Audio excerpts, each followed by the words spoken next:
Today on Locked On Rockies. Well, the results kind of what we expected, but I think that series against the Yankees went a little bit better than some thought.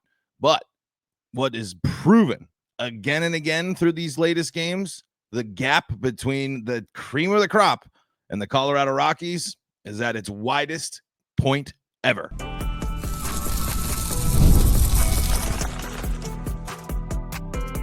You are Locked On Rockies, your daily Colorado Rockies podcast. Part of the Locked On Podcast Network, your team every day.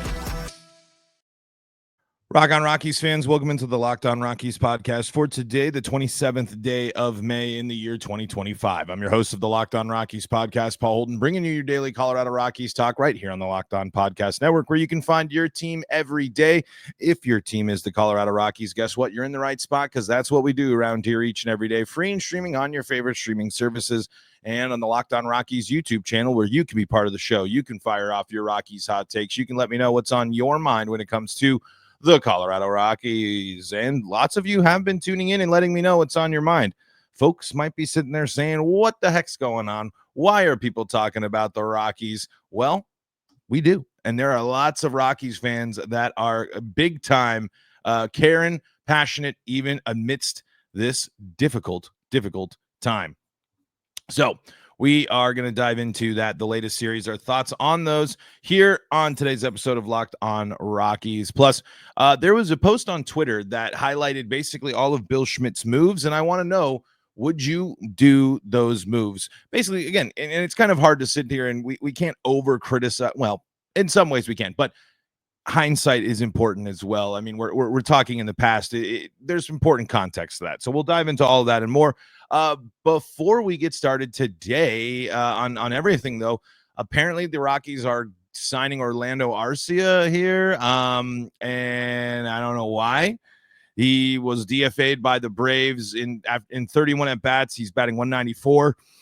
219 OBP, is slugging a 226, an OPS of 445, and OPS plus a 25. I don't know exactly what Orlando's going to bring or add to the team that Kyle Farmer or Nick Martini doesn't already do for your team. So that's an interesting, I guess we'll see, a backup shortstop, because they maybe want to get somebody in there, and maybe we can anticipate more time off for Tovar to evaluate with that hip. I don't really quite know what the move there is and how that will pan out into being something that the Rockies, a benefit for the Rockies. But I guess at this point, you'll try anything and everything to get something going here and get something to start doing something differently for your team. So yeah, there's that news. I don't know much about what's going on there, as you can see Mrs. Locked On Rockies there in the back as we're moving there. Oh, that's funny. Anyway, so Rockies lose to the Yankees 2 out of 3 games, and the first game, honestly, a shocker, where the Rockies go out and can steal one, and in the finale, making things a lot more interesting there towards the end. It's I guess my main thing that I was taking away from these series was that's the standard. And what's interesting, as the Rockies are now in this series against the Cubs, and it goes back to the Phillies series, goes into this Yankee series, and now what we're looking at here with the Cubs in this situation, it's fascinating because, I mean, that's what your team has to look like to have even a chance, a remotely close to a chance. When we were talking about the Phillies and the Yankees, we're talking about the two teams that have been the closest, sniffing that championship. That's what it takes. You have to build a lineup that has the depth from the top down and mix it with that elite level pitching talent. I mean, the Rockies were sliced and diced by great pitching throughout both of those series, and then it was again on display in this Cubs series. When you're able to do, when your offense is so bad, when your offense is so anemic, and you strike out 10 plus times, your run differential is horrendous. When you can't drive in runs, it's no big surprise that you've ended up where you're at. And when you're watching the Yankees, when you're watching the Phillies, when you're watching the Cubs, it just seems like every single time someone comes up, it's like, man, they can do damage. Man, they can do damage. Man, there's a possibility here that they can do damage. And that's just something that the Rockies really haven't had a lot of in their entire history. They've had players, they've had sections of their lineup that's great, but very few times are they sending lineups that 1 through 9 are a big threat and have some damage dealing. And especially with the Yankees, where it just sits there and you're just kind of like, geez Louise, this is another guy that's a veteran, solid guy. Multiple all-stars, multiple great players, some even Hall of Fame players that the Rockies have been seeing in these most recent games. And it just shows you that, like, not only these teams are great and they still haven't been good enough to get the job done to win a championship. It kind of just that was something that was reminding me in the back of my head, because we're watching every team against the Rockies kind of looks extra good, especially as the Rockies are sending out some young lineups and continue to turn to some younger arms and have guys that don't have nearly the amount of experience that teams like the Yankees or the Phillies have. And it just is not only that, like, wow, look at that team that they built, but that's that word there. It's that team that they've built. It's you can just sit there and say, oh, the Yankees throw money, all the Phillies, they're big market, they just spend the money, but they also build the roster to be successful. They also put the right pieces there. Yes, they spend money. Yes, they bring the players in, but they also have to develop on the back end. They also have to make make the acquisitions to build out the 6, 7, 8, 9 spots in the lineup and in the roster. They have to build out those bullpens. They have to build out those back ends of the rotations. And teams like the Phillies and the Yankees constantly, not only just in the playoffs, but making deep runs in the playoffs. That's what you have to do if you're Colorado. If you're going to sit and say you're a draft and develop team, well, you have to be able to create and generate that level of talent. You have to be able to go out there and prove with examples that you can create talent that can compete at the level of the Yankees, of the Phillies, of the Cubs. Because it's time and time again where it's just like, oh man, it's just like, wow, this guy's batting what? This guy's doing what? And then these teams are also aggressive and they're willing to go out and make the moves and do the things to make their team better. Kyle Tucker going to the Cubs, for example. And again, the Phillies buying in and building that core with Schwarber and Castellanos and to pair with Harper there. And the Yankees, of course, just, signing Judge and continuing to just add those pieces around that. So it's obviously some luck and some stuff there. But I think one of my main takeaways, too, is it's just like, whoa, organization wise, it's just like the three teams of the Rockies and the Cubs obviously have a long history of disappointment and not being good and poorly run teams, certainly. But these are just when you're going through and playing the schedule like the Rockies, and when you're going through a stretch like this where it is the above 500 teams, where it's this many great ball clubs that you're facing all at once, it just kind of it really exacerbates the issues and the struggles that the Rockies face, and kind of just really shines a big bright light on just how far behind the organization is compared to the top runs, the best teams in the business. And again, these are teams that haven't even been able to get the job done and win the World Series. Maybe get there, get close, but haven't even been able to get the job done. Most of the Cubs have the recent one as well, and the Phillies, of course, have just been a constant pain in the NL West, and the Yankees have the history of dominance. But that's just kind of the thing that I'm just blown away. I guess when you're so used to watching the Rockies and when you're so kind of like plugged in to watching Rockies baseball, you forget that there are lineups and there are organizations out there that build teams that have the depth and can be successful throughout multiple, through 1 through 9, not striking out on 3 pitches, able to come up with the big clutch hits, and kind of mixed with everything too. It shows the importance of solid vets and veteran and guys that have been around the block and know how to not only handle Major League Baseball, but be successful at it. The Yankees, the Phillies, the Cubs are all just loaded with proven MLB talent. And the Rockies are trying to scrape by again with young guys trying to make their way and crack their way into Major League Baseball.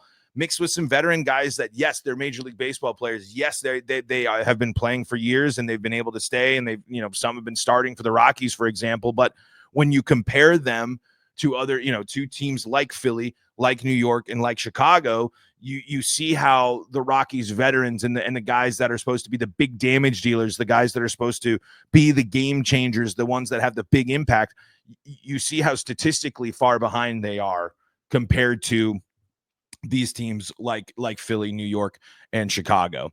But again, I think one the thing to take away from, and especially with this Cubs game and with the 2 out of the 3 Yankees games, is it was close. These are the Rockies are playing closer ball. They're staying in these ball games a little bit more. Philly kind of sit in the driver's seat for most of those games. Not too close there. Mixed with, let me see if I can get this stat here. And actually, it just kind of, as much as we can sugarcoat some of this stuff and look for some of the positives here. Unfortunately, the Rockies historically are continue to make some bad history. But I guess before we dive into just the brutalness of this, I do like the fact that these games at least have seemed like there has been some moments. The Rockies have been generating some stuff. Seems like some guys are getting a little bit more comfortable at this major league level and getting into their grooves a little bit more. But it's still like, it's not just that the Rockies are playing, good teams right now. They're playing the best. They're playing teams that have very, very high aspirations right now. And in order for the Rockies to pull out a win like the one that they pulled out against the Yankees, it's gonna not only take everything going right, it's got to be full, complete baseball 1 through 9, something the Rockies haven't done, and it shows what they're inexperienced. We're talking about experience. That issue, winning the close ball games, closing those things out, being able to drive in the clutch runs, that inexperience is being on full display through this recent stretch of Rockies baseball. Some painful stats, and I want to talk about if you think that these how we feel in hindsight about these moves that Bill Schmidt made. We're going to be doing that coming up next on today's episode of Locked On Rockies.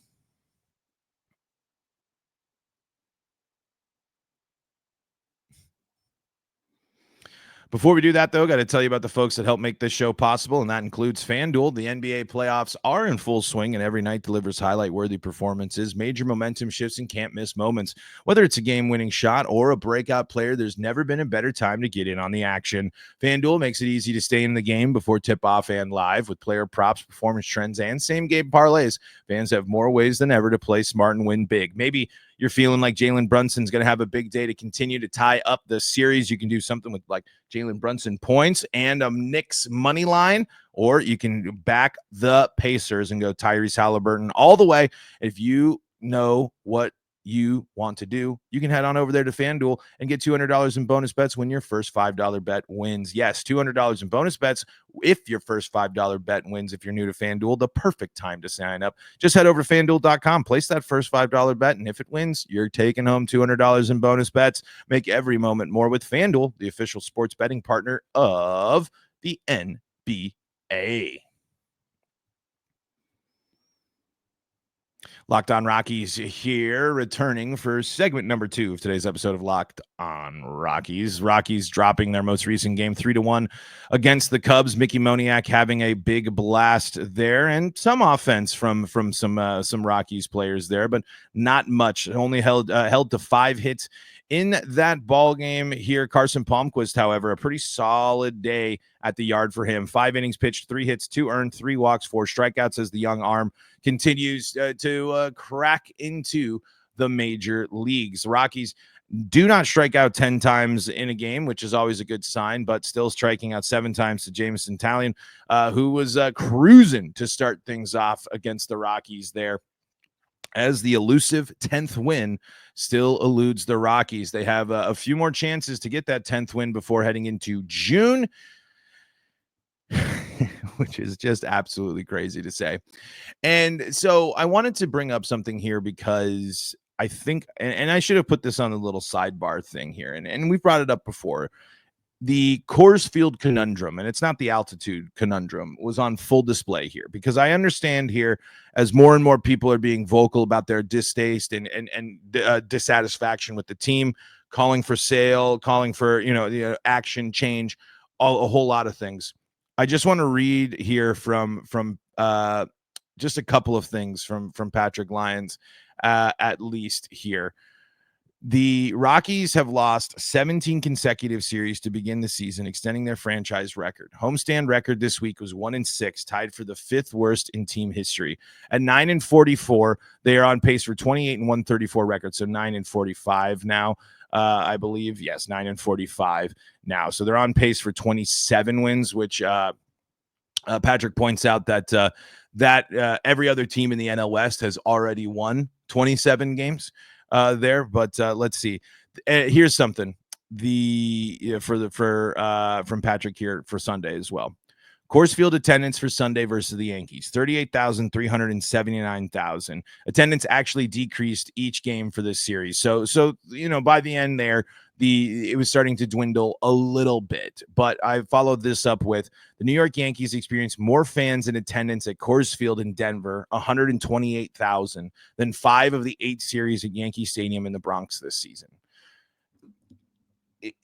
This is the ultimate problem when you're going, because you're going to sit there and say, why are you buying tickets? Why are you buying tickets? Again, folks, with how many people from out of town live in Denver, with how many people plan on it, these things are going to happen. Guess what? When the Cubs are in town, it's going to be packed. When the Dodgers are in town, it's going to be packed. You can't avoid this. And this is something that the Rockies need to use in the front office terms as a benefit for them, because we have been hearing about how big of a deal the impact of the losing the regional sports network is. It's important for the Rockies to have this sort of pipeline, because it at least brings some money in. But I can totally understand why people are sitting there and they sit there and they're so frustrated by, look at how many people are there. But it's a uniquely Rockies problem. I don't think there's a team in Major League Baseball that has this much of the anti-home field advantage when it comes to the crowd. And this was before even the Rockies were this bad. The Rockies, when big name teams have come to Denver, they have always drawn well for the opposing fans. That has happened throughout my entire life. But I mean, as Patrick Lyons was reporting throughout the weekend, it was 2-1, 3-1, the ratio there. These are the out-of-state fans that are, of course, they're going to go. That their team's in town, or they've planned a trip to go to Denver, and it's affordable. So I just kind of think that that's something you have to remember if you just fire off and you're like, oh man, look at all these people going. Why are they going to the game? Why are they doing this? Because it's a lot of people that aren't from, they're not Rockies fans. The Rockies have a curse in a way, but it's, a blessing, but a curse, because people are coming through and money's going to the team, and you'd hope they'd use it for something. But the curse is you have to watch your team get out cheered. It's so disheartening, and it's just an extra layer of just getting kicked in the chest when you clearly hear on the broadcast, let's go Yankees, let's go Phillies. When you just hear that Rockies fans are completely dominated in their own home ballpark, it does just go to this point where it's just like, at some point, it just reflects on the organization. I mean, and more power. I'm glad that, more power to them, that they're able to get people interested and able to come and check the team out and check the facilities out. But man, it's just really, really such a bummer to see, because as much as you think that might change, and as much as I've been like, it's never going to happen selling the team, it is kind of like disheartening when you see that many, when you see it that full, when you see Coors Field that full of non-Rockies fans, of people there in the Rockies home ballpark, there to make fun of them, there to be there at the expense, to know and just buy into their team and look and watch the opposition, to go to Coors Field and watch the opposition. And the front office has enabled that. The front office has completely enabled that, and in their eyes, it's probably that they look at it as a strength. It's just one of those things that I think, people might see the numbers and they're like, but that context of who they're playing and that it does matter.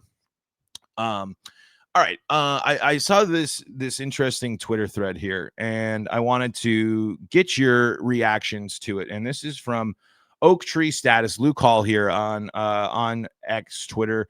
And he posts a really interesting thread of the moves that Bill Schmidt has made. And of course, putting the context in here, and Luke does this as well. So I just want to read from this because, again, where we're talking in the beginning, the first segment about running the organization, building a team the right way, spending money, but spending money effectively and getting production back from it. So let's just read what Luke, the thread that Luke puts together. And so it is just basically, so it says, starts with this. In hindsight, Bill Schmidt's post-2021 offseason is the major reason that the 25 Rockies are as bad as they are. In his first season as GM for a team that had just lost 87 games, Schmidt did the following, and now it's a thread. Let Trevor Story walk. Maybe this is a controversial take, but I still think that Story, who led the 21 Rockies in WAR, could have netted more than a compensatory pick as a trade candidate. I wasn't alone thinking he'd be a good rebuild piece. Post a link to MLB.com. Extended Ryan McMahon. Schmidt bought out the last 2 years of team control to tie up McMahon through 2027. Incidentally, 2021 was McMahon's career high in WAR, and each year since has been worse. Coming off a 4 WAR season with 2 years remaining, Rymac's trade value was at its highest. Re-signed CJ Cron. In 2021, Cron was a nice get on a minor deal who produced a solid 3.4 WAR. He should have been dealt at the deadline. Instead, Schmidt inked Cron to 2 more years, which combined for 1.8 WAR. Cron was dealt in 23 at a discount. Extended 30-year-old Elias Diaz. In 21, Diaz put together the Rockies' best catcher season in some time, 2.2 WAR. Schmidt gave him a 3-year extension, once again buying high on a career year that Diaz couldn't replicate. In 24, Diaz was DFA'd for nothing. Number 5, let John Gray walk. Gray was in a walk year and in demand with so many contending teams needing depth in their rotation at the deadline. Instead, Gray left for the Rangers as a free agent, and the Rockies got nothing in compensation. 6, extended Freeland and Senzatella. Senzatella had a good 2020, 2.5 WAR, and an okay 21, 1.9. Since his extension, he's posted a 0.1 WAR. Freeland was okay in 22 and 23, 2.4 and 1.4 WAR, years in which he would have been controllable anyway. Since then, it's been bad, minus 0.2 WAR. 7, extending Daniel Bard. Schmidt was guilty of buying high in every one of these scenarios. He did it again the next season, electing not to trade 37-year-old Daniel Bard in a 3.7 career WAR career year and extending him for 2 years, 0 WAR. In short, Schmidt operated like a guy whose team was on the cusp of contention, not challenging and then eclipsing 100 losses. Schmidt saw a 90-loss team that worked to keep it intact. The rebuild that should have begun in 2022 has now been forced upon the Rockies. The 25 Rockies are a more compelling team than the 22 through 24 versions, if only because they are truly young. Back then, vets like Jose Iglesias, Harold Castro, Jurickson Profar, and Randall Grichuk got playing time to allow the Rockies to be merely bad instead of historically awful. And I think this nails it. I think this nails so many of the issues there because, again, it's that idea of, man, we got to hold on to this. We got to hold on to this. Man, we have to keep this. This is going to be the piece that's going to help us, instead of being a team that sees and knows and understands and looks ahead and has the foresight. Instead of these 3-year, 4-year, 2-year extensions, make the move at the deadline, get the things back when you're a team that's already out of it. The Rockies being so hesitant at the trade deadline time and time again. And look at all those examples that he posted there of, if you traded those guys at their peak value, you would have gotten a substantial return. You could have gotten something for Elias Diaz, the All-Star Game MVP. You could have gotten something for Daniel Bard. You could have gotten something for John Gray. You could have gotten something with these guys, because they all had moments in which they had tremendously more value. Instead of overcommitting to these guys, and we're doing it again with Jacob Stallings right now, and I believe that Luke even mentions is that in the rest of that thread. But those are prime examples of, yes, in hindsight, you can sit there and say, oh, that's, it's a problem. But you need to be able to look ahead when you're making those deals as the GM and kind of be a little bit more, you got to be able to kind of see through this type of stuff. And it's easier said than done, of course, for me to sit here and say, oh, just wave the magic wand and know that all this stuff is going to fall off the cliff. But the key context there is that this was all in response to the Rockies after they had already lost, 87 games that Luke mentioned there. This is, again, that idea of, oh no, we're right on, we're close. No.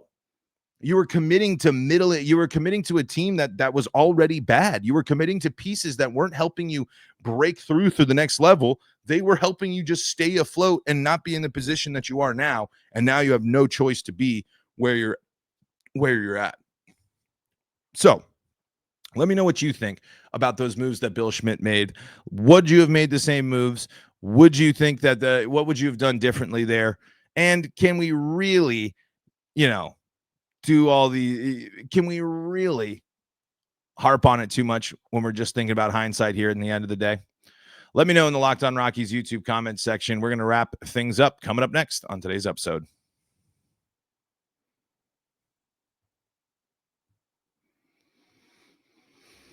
Locked On Rockies coming back at you here for segment number 3 of today's episode of Locked On Rockies. Rockies hoping to get back into the win column and get win number 5 or 10, I should say. 5. That would be even worse. Coming up here for the club. We shall see who is on the bump here for both teams. I don't want. Yeah, just when you go to the wrong website, when you go to it's amazing how ridiculous the actual Major League Baseball website is. I don't want to buy a ticket. I needed the information. German Marquez looking to build off of his best start of the season, going up against Cade Horton here. 1-7 for German, 7.66 ERA, 1.68 WHIP in 47 innings pitched, 26 strikeouts, 18 walks, 4 home runs. Got to be good on that strikeout to walk ratio again. Too much damage that can be done from the Cubs lineup. And on the other side, they got a young guy that has a guy that has not been has a ton of experience this year. Only 23 years old here, Cade Horton on the bump. 2-0 so far this season. 4.40 ERA with a WHIP of 1.40 in 14 innings pitched. 17 hits allowed, 10 strikeouts, 3 walks, and 3 home runs. So home run bug might be a little bit something. We'll see if the weather is a factor as much as it was in the first game against the Cubs, but night game, we'll see if that changes anything there. Again, it's just, can the Rockies break through? Can the Rockies start generating some offense? They had the moments today. They got cut down at the plate there. Jacob Stallings unable to get the job done. Can they get something going and get any sort of offense, as the team is now batting .220 right now? And the Cubs, they're rolling right now. 4 out of their last 5 they have won. Rockies have lost 4 out of their last 5 here. And again, continue on that historically awful pace. I mean, when you're looking at this, I think the difference maker and something that will be the driver here for the Rockies if they're going to get this W is another performance from German Marquez. That's what the club is going to need. All right. I got a couple of comments here on the post that we made asking about the same moves as Bill Schmidt. And here's what Marco says: with hindsight being 2020, what he did do really didn't work. Clearly should have torn it down to the studs. Monfort has the chance now to clear the decks and bring in a new manager and GM who will work together to develop a new culture and plan for all levels of baseball in the organization. Let's see. We got... I know this, it's RMK, but I know it's something different. YouTube's just giving me this thing. If Jeff Bridich was an F grade manager, then Bill Schmidt is like a D. I think his talent evaluation is fine, and I like the deals that got Luis Peralta and Victor Vodnik. The problem is that those are solid relievers, not needle movers. I don't think extending the pitching core was a very good idea, but I don't know if he or Dick Monfort was the one who wanted to extend them. He's not good, but he's better than the last guy, in my opinion. And Luxay says, I would have done a full rebuild unlike Schmidt. I think the Jones trade was good, and I didn't mind McMahon and Freeland being extended. Everything else I wouldn't have done. I think there was I think the one thing that we can go and maybe this is me being a hater this year. I just do wonder about the Ryan McMahon part. That's the one I'm like, we didn't see any warning signs for it to be like this. Because again, it's different when Ryan McMahon, it doesn't have to be your 4-hole, doesn't have to be your big run generator. I bet Ryan McMahon in a situation where he doesn't have to press so much on offense helps him out, and he's a better offensive player in a different environment. But I do, again, it's just you extend McMahon in the wake of the Arenado deal, and it's just the production. the defense, and obviously that season that we saw, that career best where it has been, it was just a little bit too much commitment. And again, it was committing during a time where they really should have been staring it down to the studs and rebuilding.